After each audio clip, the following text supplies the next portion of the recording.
So I'm back. I had to pause again. Okay, so yeah, so offenses against the body. Be careful how you treat your body. Be careful what you put in it and what you do to it. Okay, this is a brand new phone, so I'm just like, what is it doing? See, I'm not a professional. So yeah, offenses against the body. Don't offend yourself, because other people are going to offend you too. Love yourself. I have a video series coming in February, starting the 1st through the 14th, every single day.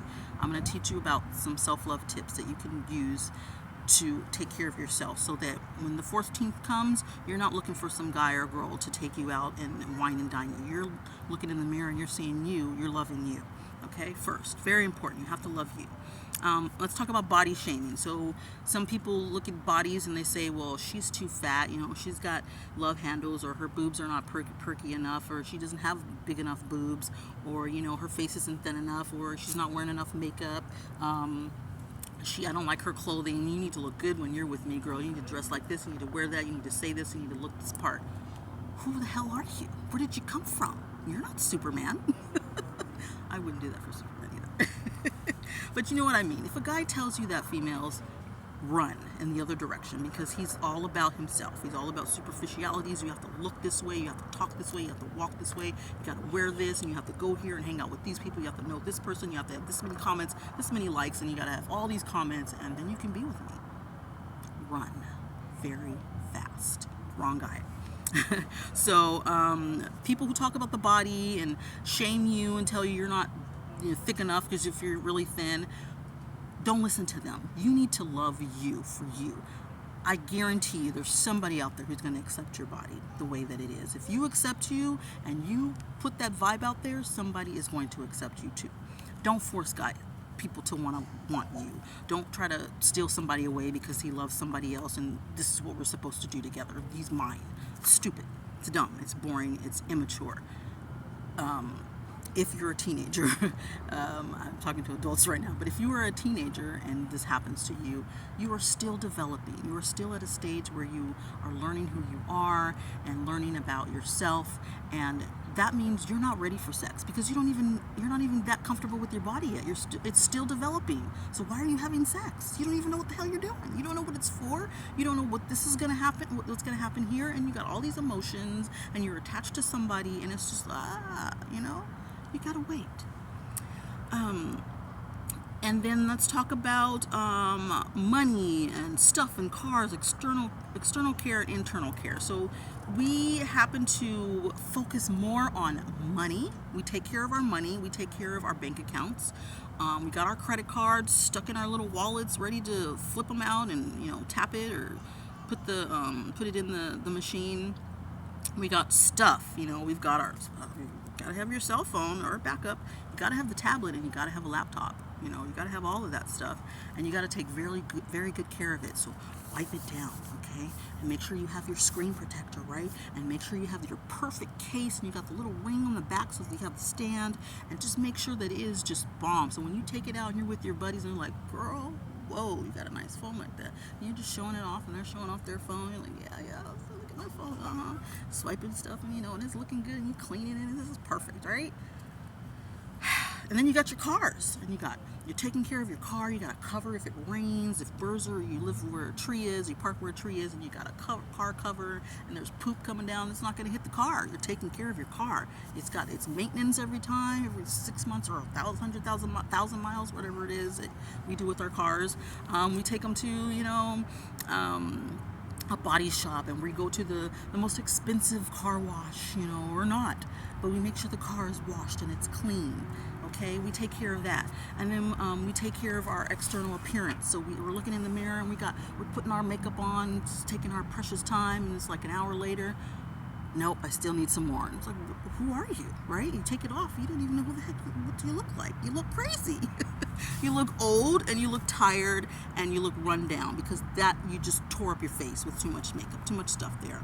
And then if you don't eat right, if you don't make sure you're drinking water, and make sure that you're taking your vitamins, and make sure that you are speaking to yourself in a positive way, all of this is going to affect your body. So all of these things we take care of, and if we go out there and we have premarital sex and mistreat our bodies and misuse ourselves, and if we go out and we engage in foreplay with a bunch of people, you know, because that's not what your body's for. You save it for somebody special, so somebody can treat you with respect and you can love them. Making love is powerful. Nobody knows how to do that unless they're in love. You can't love somebody else and then go make love with some stranger. It's not going to work. So if you take care of all these external things, all these tangible things, stuff that you have, and you mistreat your body, you are doing a great disservice to yourself, because all that stuff can pass away. And if you lose all of it, all you have left is your body. Then what are you going to do if you can't get up and you're too fat?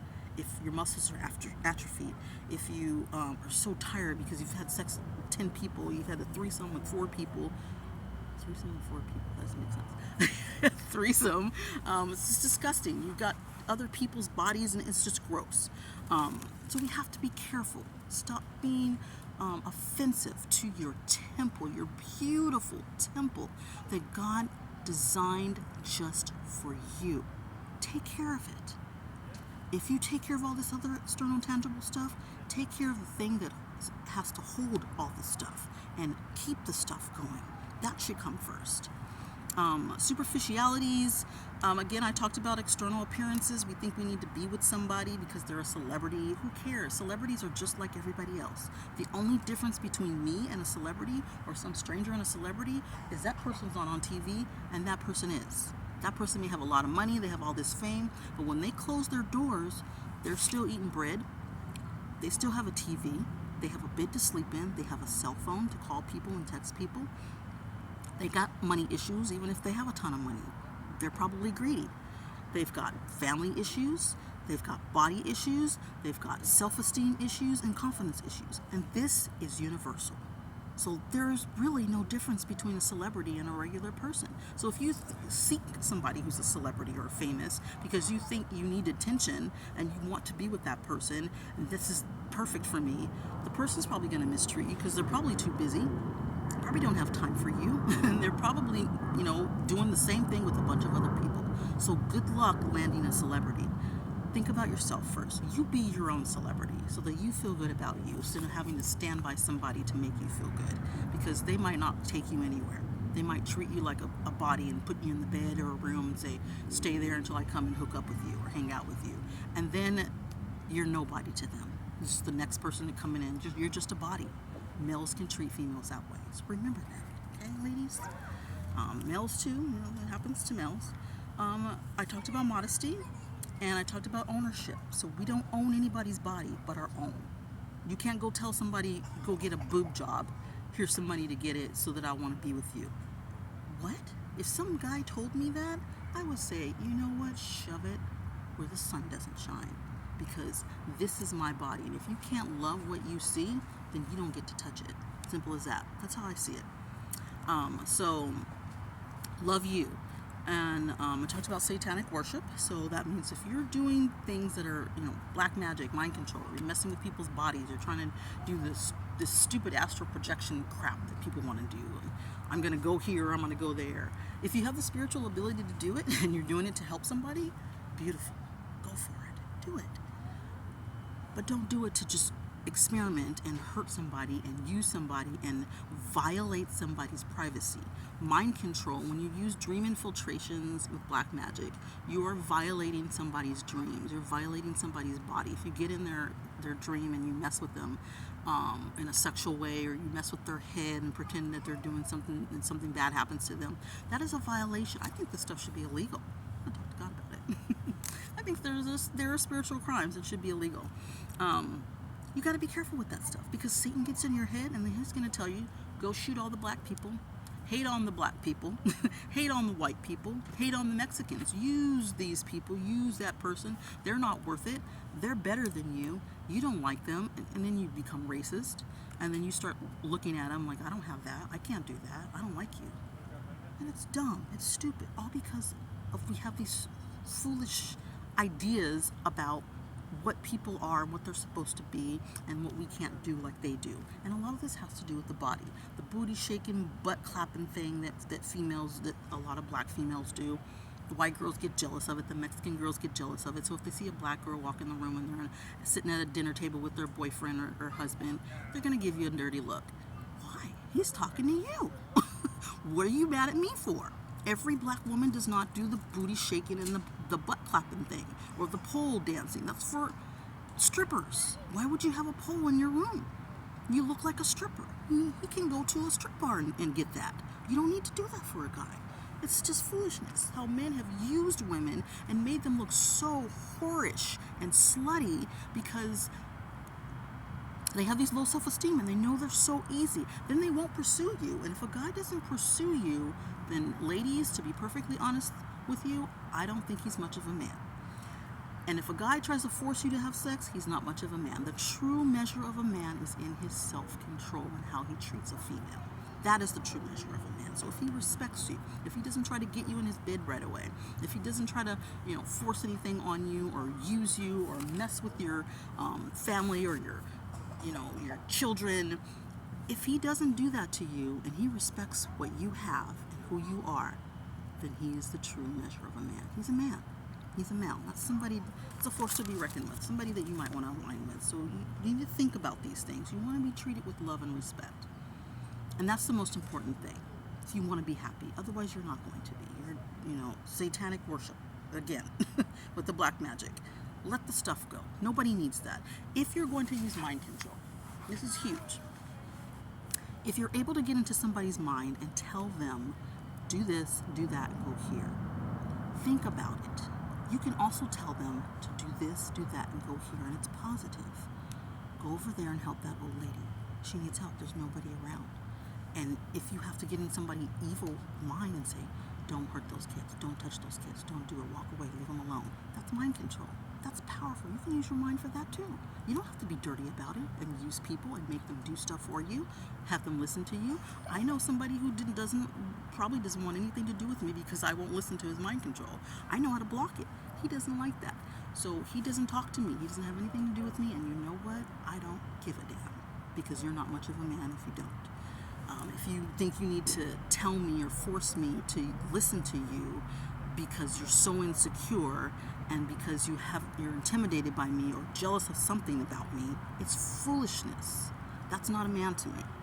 So we got to be careful who we interact with and what we wait for and what we're looking for and what we do with our bodies is huge. People are watching you. Watch yourself.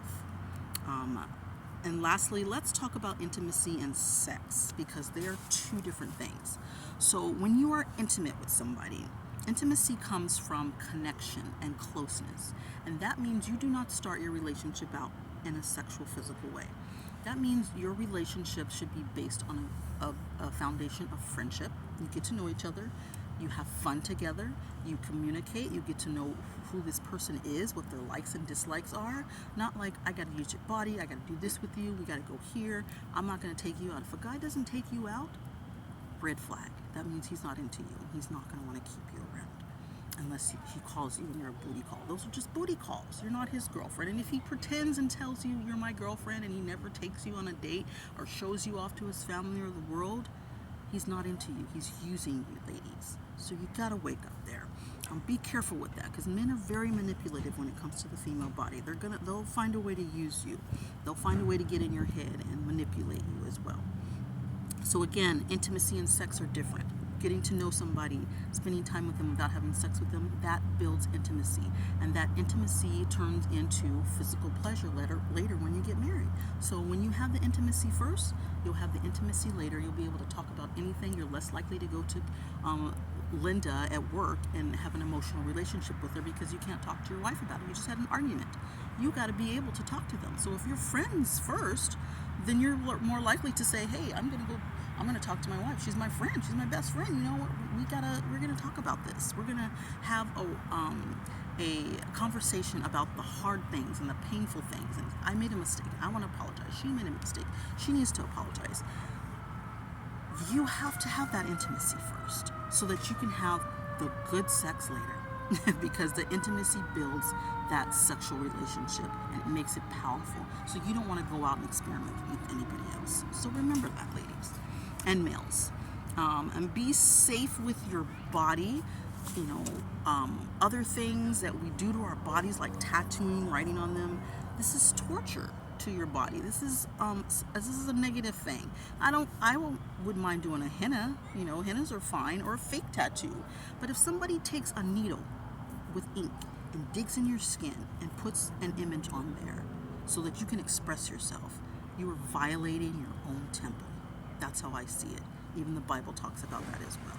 So I don't believe anybody should do that to themselves. I see it as self-torture. Every time I talk to a youth that has a tattoo, and my God, why do you have a tattoo when you're young? Why? You're messing up your body. You're tearing it apart. You're mistreating yourself. I believe that's how I see it.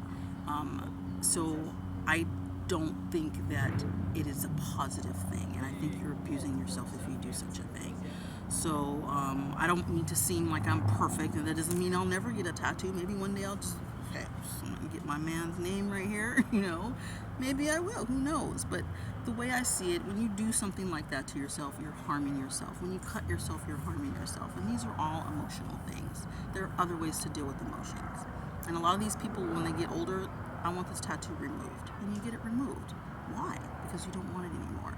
It's supposed to be permanent, so why are you getting it?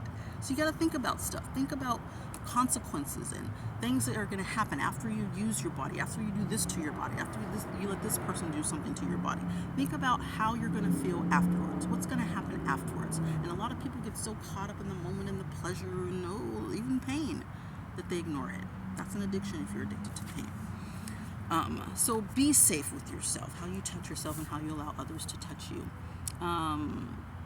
Let's see. What else did I want to say? Lastly, males are visual creatures, as we know. So we have more male voyeuristic people than females, because males are visual.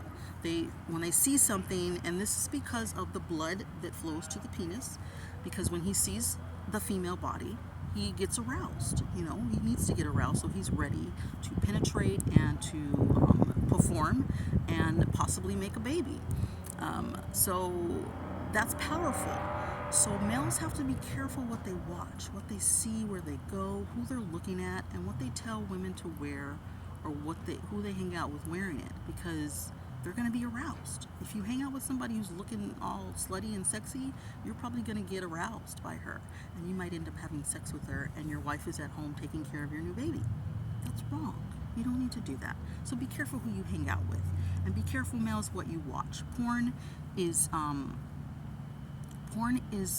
not what women want, and if you're addicted to it and you think you need to watch it, I highly encourage you to talk to God about it and ask God what it is that you need to do to walk away from it. Help me with my addiction, God, please, because I don't know what I'm doing here. And we don't know. And that's why the Bible is the book of instructions for us. We all make mistakes. I still make mistakes with my words, with my actions. Nobody's perfect on the planet, and we probably never will be unless we walk into a perfect New Jerusalem and God changes us. That may happen in the future, who knows? But we want to be prepared for that, and we want to be prepared for the person we really want to touch our body. So that means take care of your body, love you, and he or she will love you too. So that's all I have for the body video. I hope you took something out of this, and I hope you see your body as something better than just a plaything, than something better than just a poke, a orange ball of nothingness. I got that from somebody, psychic revelation.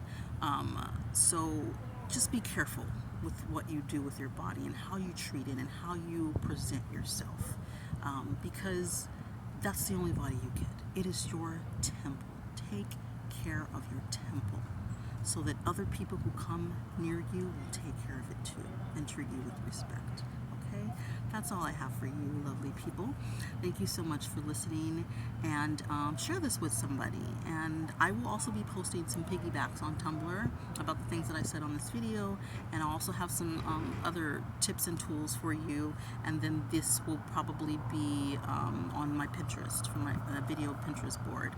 So thanks so much for listening, and I hope that you took something really good from this, and you go out there and you take care of your temple. You serve it like you're supposed to serve it, like God serves you and loves you.